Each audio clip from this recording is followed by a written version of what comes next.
আজকে আমরা আলোচনা করব ইডাব্লিউএস সার্টিফিকেট সম্পর্কে। তো ইডাব্লিউএস সার্টিফিকেট জিনিসটা কি, এর জন্য কে কে এলিজিবল, কি কি ক্রাইটেরিয়া রয়েছে, কি করে অ্যাপ্লাই করবেন, কি বেনিফিটস আছে, সমস্ত কিছুটা বলে নতুন আপডেট, যেই আপডেটটা অবশ্যই পশ্চিমবঙ্গের রাজ্য সরকারের তরফ থেকে বিজ্ঞপ্তিটা জারি করা হয়েছে। এবার বক্তব্য হলো এটাই যে যে বিজ্ঞপ্তিটা জারি করা হয়েছে এটা সম্পর্কে অনেকে জানে আবার অনেকে জানে না।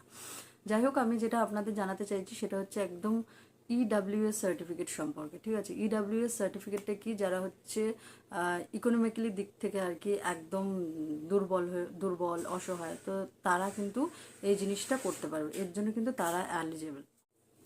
আগেই আমরা জেনে নেবো যে ইডাব্লিউএস সার্টিফিকেটের ফুল ফর্ম কি। ইডাব্লিউএস সার্টিফিকেটের ফুল ফর্মই হচ্ছে যে ইকোনমিক্যালি উইকার সেকশন। ঠিক আছে, এবার আমরা জেনে নিই যে কারা কারা এলিজিবল, মানে ক্রাইটেরিয়া কী কী রয়েছে। অবশ্যই করে ক্রাইটেরিয়া রয়েছে যাদের বার্ষিক আয় 8 লক্ষ টাকার নিচে হতে হবে, আর 1 একরের নিচে জমি থাকতে হবে। বলে দিচ্ছি আপনারা কি করে অ্যাপ্লাই করবেন। অ্যাপ্লাই অনলাইন অফলাইন দুটোতেই হবে। অনলাইনে অ্যাপ্লাই করলে ওয়েবসাইট আছে, সেই ওয়েবসাইটে চলে যাবেন, ওয়েবসাইটটা আমি ডিসক্রিপশন বক্সে দিয়ে দেবো। আর অফলাইন যদি করতে চান তাহলে আপনাদের নিজস্ব যে ব্লক অফিস রয়েছে সেখানে গিয়ে অ্যাপ্লাই করবেন। এবার এর পাশাপাশি ওখানে গেলে কী হবে, আপনারা এই সম্পর্কে আরও জানতেও পারবেন। যারা যারা এখনও পর্যন্ত জানেন না তারা অবশ্যই করে ব্লক অফিসে গিয়ে একবার খোঁজ নিন, তাহলে জেনে যাবেন এরকম ইডাব্লিউএস সার্টিফিকেট জিনিসটা কি, আর ইডাব্লিউএস সার্টিফিকেট কাদের জন্য এলিজিবল সেটা তো আমি এখানে বলে দিচ্ছি, পাশাপাশি আপনারা ওখান থেকেও জানতে পারবেন।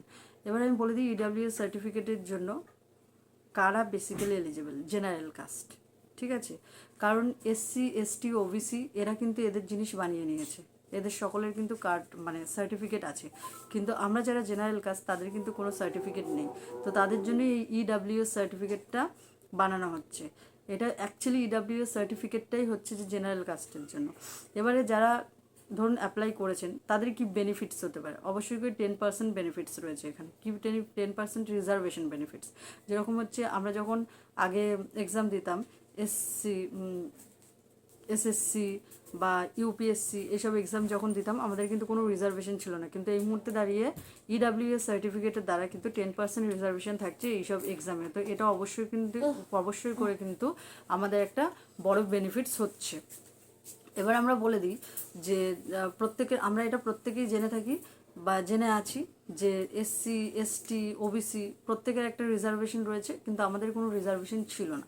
এই মুহূর্তে দাঁড়িয়ে ইডাব্লিউএস সার্টিফিকেটের দ্বারা আমাদেরও রিজার্ভেশন হচ্ছে। কি ডকুমেন্ট লাগবে সেটা একবার খুব ভালো করে জেনে নেওয়া দরকার আপনাদের। যেই ডকুমেন্টগুলো লাগবে তার মধ্যে প্রথমেই হচ্ছে যে ভোটার কার্ড বা আধার কার্ড। ঠিক আছে, ভোটার কার্ড আধার কার্ড রেশন কার্ড সমস্ত কিছু নিয়ে যাবেন। আর অবশ্যই করে ব্লক অফিস থেকে জারি করা যে ইনকাম সার্টিফিকেট রয়েছে সেটা নিয়ে যাবেন। অবশ্যই নিজের ছবি নিয়ে যাবেন, আর পাশাপাশি অবশ্যই সম্পত্তির যে বিবরণ রয়েছে সেটা নিয়ে যাবেন। এগুলো নিয়ে গেলে কিন্তু আপনার জিনিসটা জন্য অ্যাপ্লাই করতে পারবেন। ভিডিওটি ভালো লাগলে লাইক সাবস্ক্রাইব অবশ্যই করে শেয়ার করবেন, আর যদি কিছু জানার থাকে কমেন্ট করবেন।